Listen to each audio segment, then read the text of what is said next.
Welcome back sa ako ang channel. And today, na ako i-review nga BB cream from HBC. It's the Crayons BB cream. I got two shades. One is Natural Beauty. Kita mo sa akong camera. Natural Beauty and Fair Lady. So, duha ka shades na sa HBC. Thank you so much HBC San City for having stocks. Dili siya sponsor, gipalit na ko niya with my own money. By the way, ang isa ani is 89 pesos. It has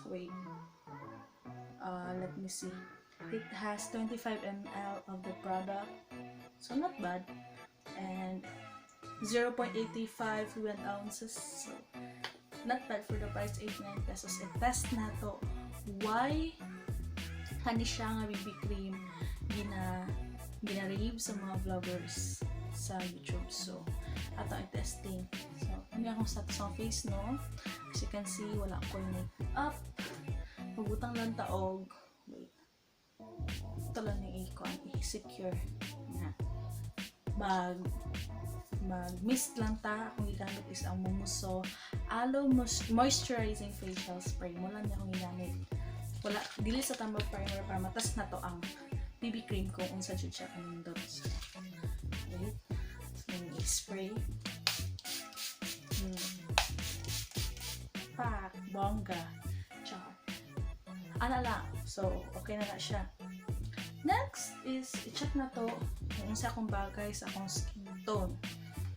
So, duha naman na lang shades dito. So, kanilang to akong kuha para sure jud ko. Last time I checked sa mall, ang Fair Lady is puti sa kuha. As you can see, boom! It's lighter than my skin tone, diba? And here, Natural Beauty. Ano siya? Darker sa akong skin color. Kita na ko. Dili ko nindot mag-swatch. So, bear with me, no, guys. Here. Nini siyang Fair Beauty and nini siyang Natural Beauty. Si Fair Beauty is neutral for me. And kani Natural Beauty is kuan siyang undertone, yellowish undertone. So, ang ako ang na-decisionan is i-mix na ko siyang duha para maybe makamatch akong skin tone kay this one is lighter and this one is darker. So, based sa ko ang observation, it has dili masatug kaayo ko ang yang consistency. Steady raman sad siya. Di man sad siya droopy. So, let's mix the back of my hand. Siguro technique na ko sa inyo kung mas pareho ko sa akong skin. I have mura na skin, medium. I-mix na lang yung doka color.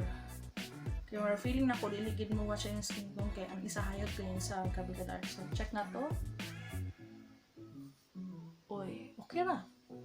It matches really well. So, ato i-apply ha. I-apply na to sa tong skin. Half side lang sa ang uban gamiton kamot lang kay BB cream man, pero sa ako gagamit ko applicator para dili mo ko ganahan akong kamot ako ni pahid kay feeling na ako dili siya sanitary. So pero ang BB cream gina-apply siya kamot dito jud yung fingertips, pero ako ang gamiton karon is sponge. Ay kanina side sponge akong gamiton and this side kabuki brush, foundation kabuki brush. So let's start blending.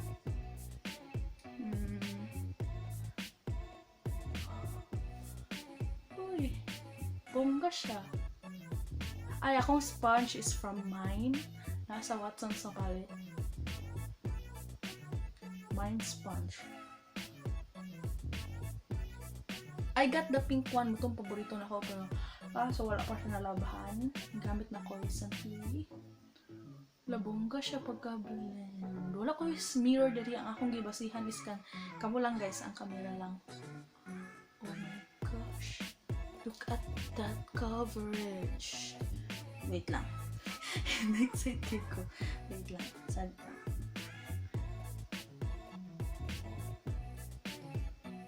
Sponge pa kanina ha? Bongga na. Unsa na lang kahaog? Puan. Brush atong gamiton. Man, let's see. Di ako makaro sa ang atong camera. Wait lang ko usamin. Hello guys. In fairness, balik ko kana ko usamin. In fairness, it has wait. Medium coverage, the sponge. Oh my god, BB cream ran ha, pero medium coverage siya. And ang finish is dewy. So mostly sa BB cream dewy man din siya. That's so nice. Dili siya gasettle sa ako namangug ko kag may fine lines na dili. So, because we're not getting any younger, char. Bitaw. So na siya medium coverage kung sponge. So, itry na to sa Picans. Let's see, napo ko excess products akong kamo. Let's see kung ang kabuki brush. Kaya din nga side kabuki brush itong ganito, no? Wait.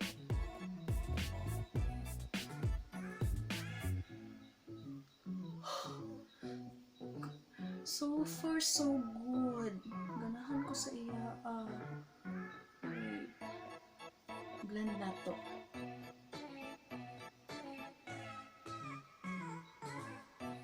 Ako ma-blend sa BB cream, dili na ko i-drag. I learned something trick ra pod ni. Para dili daw ko na siya magka-tricks without ang brush na maging siya bristles, di ba? Para dili siya magpabili na may streak marks sa imong skin is stamping motion like that. Mula na siyang motion and going upwards. Ang forehead ako sa i-blend. Wait lang. I need a mirror.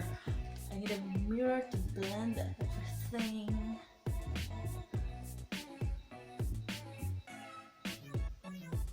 Oh, gods.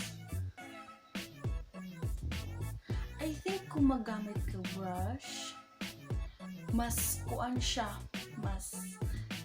Mas okay siya sa brush for me.